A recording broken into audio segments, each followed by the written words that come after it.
c'est à la une.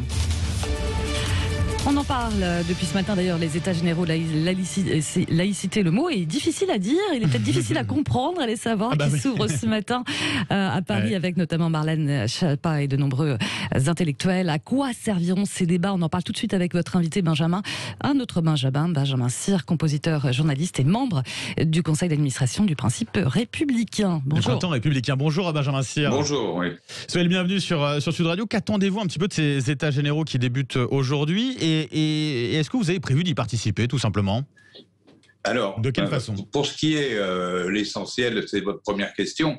Ce qu'on peut en attendre, on est sur un sujet qui aujourd'hui amène énormément de malentendus, d'incompréhension, de tensions, qui voit chaque camp, on va dire, autour de la laïcité, ne plus parler, s'invectiver essentiellement sur les réseaux. Chacun est campant très fermement sur ses positions, sans qu'on puisse se parler, alors même que c'est un sujet qui aujourd'hui est tout à fait incompris d'une bonne partie de la population, et on l'a vu notamment lors des différentes études d'opinion récente, qui est assez mal comprise par les jeunes. Je pense réellement qu'il est important aujourd'hui que tout le monde se mette autour de la table pour pouvoir mener sur ce sujet extrêmement important et d'actualité un débat respectueux, apaisé et qui puisse dégager les enjeux. Après, y participer... On sait que c'est un sujet important pour vous. Oui, bien sûr. Oui. Ouais, au Printemps républicain, ouais. C'est un des sujets fondateurs, même, bien sûr.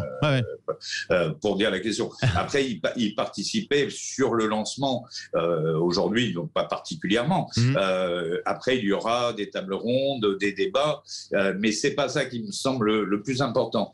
Il y a une chose qui est très importante, c'est, je pense, la consultation qui va être menée auprès de plusieurs dizaines de milliers de jeunes pour recueillir leur regard sur la laïcité, mais qui permettra aussi d'expliquer, si vous voulez, aujourd'hui la laïcité pose un problème, notamment dans la jeunesse. Il y en a une partie qui l'envisage comme une sorte de totale liberté religieuse, et puis ce qu'elle n'est pas en soi, et puis de l'autre côté, une partie qui l'envisage comme un ostracisme, comme au contraire même une forme, voire de racisme à l'encontre des religions, alors que c'est tout à fait le contraire. La laïcité, c'est à la fois une liberté et une protection. La liberté de croire, de ne pas croire, de se mettre à croire, de changer de religion, d'un côté, et de l'autre côté, c'est une protection pour tous de la liberté de conscience contre ceux qui seraient soit d'une religion, soit même d'une absence de religion, qui voudraient porter atteinte à la liberté de conscience de l'autre. Sans cette laïcité, en fait, les croyants ne sont pas protégés. On sait qu'en termes de laïcité, les symboles sont importants. On parlait des jeunes justement qui vont être consultés, 50 000 jeunes consultés d'ici le mois de juin. Est-ce qu'il n'aurait pas fallu commencer justement par ces jeunes plutôt que par ces intellectuels aujourd'hui pour lancer ces états généraux de la laïcité? Ça, il ne m'appartient pas, moi, si vous voulez. Vous pouvez avoir un avis après. Voilà. De faire le programme. Je pense que quand on met un débat, avant d'aller de plein pied dedans, il est bon quand même d'en poser les termes. Et je pense que les personnalités choisies pour ça ont la compétence et les arguments pour fixer les termes du débat. Après, oui, il y a une nécessité non seulement d'aller vraiment vers les jeunes, mais pas seulement en termes de laïcité.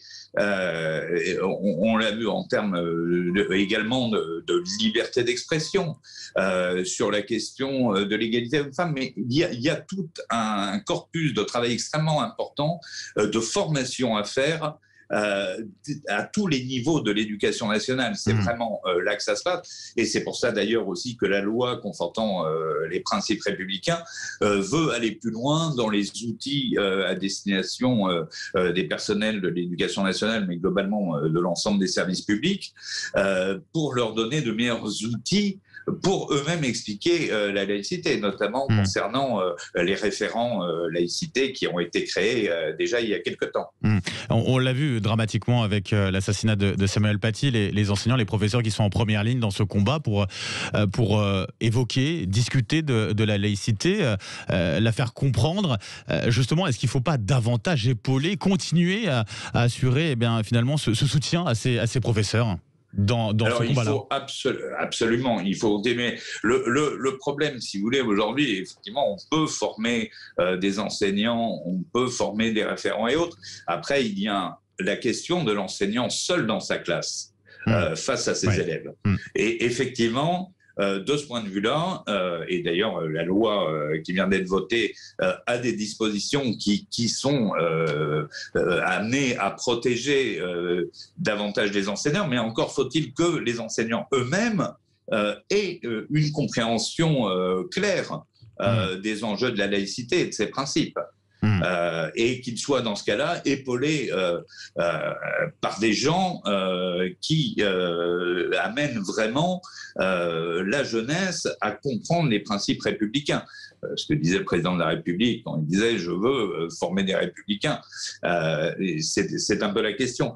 Mais effectivement, il faut protéger les enseignants et ça se passe aussi au niveau de l'intégralité de l'administration de l'éducation nationale. Effectivement, quand à chaque fois qu'il y a un problème, on l'enterre sous le fameux pas de vague, ce qui est quand même une chose qui a été constatée notamment autour de Samuel Paty.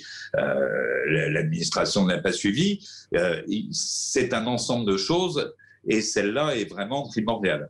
Est-ce qu'il n'y a pas aussi une urgence à se dire que la laïcité potentiellement est davantage instrumentalisée, détournée aujourd'hui, et qu'il faut aussi la clarifier pour cette raison-là? C'est ça en fait l'idée aussi? C'est l'une des raisons principales. Aujourd'hui, à chaque fois, et je pense que la presse, nous autres avons quand même une certaine responsabilité dans l'histoire, à chaque fois qu'on parle de laïcité, on a besoin de l'adjectiver. Donc, on lit que les uns sont les partisans d'une laïcité accommodante, les autres d'une laïcité stricte. En réalité, la laïcité n'a absolument pas besoin d'être adjectivée. Elle a besoin effectivement d'être expliquée, mais surtout pas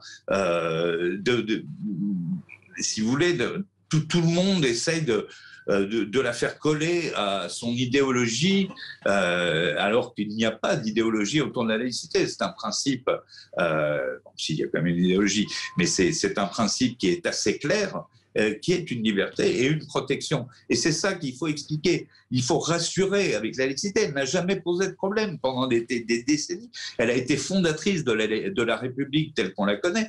Elle a protégé les citoyens. Et elle doit le faire encore, et il faut faire comprendre aux citoyens qu'elle est là pour ça. Elle n'est pas une menace pour les libertés de culte, pour les religions en tant que telles. Elle n'est pas une menace pour les libertés de culte, elle est même l'inverse. Elle est la seule garantie totale des libertés de culte. Parce qu'effectivement, si elle devient juste la liberté pour une religion, quelle qu'elle soit, ou pour, encore une fois, un mouvement qui serait religieux, d'imposer totalement ses vues et d'atteindre à la liberté de conscience de l'autre, c'est dramatique. La liberté, la laïcité n'est là que pour protéger. Pour conclure, je ne sais pas si vous avez entendu sur Sud Radio, avant on était avec Aurélien Taché, un député du Val d'Oise, voilà, qui n'a pas mâché ses mots concernant ces états généraux de la laïcité. Il parle notamment de mascarade, de manque de pluralisme. Qu'est-ce que vous répondez vous-même à ça? Alors, si vous voulez, on peut répondre deux choses. Aurélien Taché, il est dans son rôle quand il dit ça, peut-être parce qu'il regrette de ne pas avoir été invité, si vous voulez. Mais la question de la mascarade, coup de com', j'ai entendu M. Veil aussi dire ça il y a quelques jours. En disant que tout va bien, d'ailleurs que la loi de 1905 donne déjà des tonnes d'outils qui sont utilisés depuis des décennies et qui en revient à nous parler de ce que faisait Clémenceau, c'est-à-dire pas tout à fait hier. Effectivement, si vous voulez, le problème des grands débats, on l'a vu avec le grand débat national, on l'a vu sous Nicolas Sarkozy avec le débat sur l'identité nationale. Effectivement, on peut craindre que ces débats soit accouchent d'une souris, soit effectivement soit un grand raout de com qui finalement ne servent qu'à faire de l'actualité. La différence qu'il y a sur cette question-là, c'est que c'est un sujet très précis. Et c'est un sujet réellement qui a besoin d'être expliqué. Ce n'est pas juste une donnée philosophique, la question de l'identité nationale ou le grand débat pour savoir globalement ce que les Français attendent sans même les écouter. Là, on est juste sur une question précise qui est fondatrice de notre République et qu'il faut expliquer. C'est le but d'un débat et aussi que les gens, justement, puissent confronter leurs différentes visions. Alors après, je ne peux pas vous dire sur quoi ça débouchera, mais il y a un truc intéressant et qui est différent. Effectivement, certains lui reprochent de dire oui, mais les états généraux, généralement, on les fait avant la loi. Là, on les fait un petit peu après une loi qui est relative, celle de la préservation de la défense des principes républicains. Mais c'est un débat qui permettra aussi de forger des outils qui vont servir dans l'application. On suivra bien sûr ce débat. Merci beaucoup Benjamin Cyr d'avoir été avec nous ce matin sur Sud Radio. Je rappelle pour nos auditeurs, vous êtes membre du conseil d'administration du Printemps républicain, également compositeur et journaliste. Bonne journée à vous, merci d'avoir été avec nous ce matin.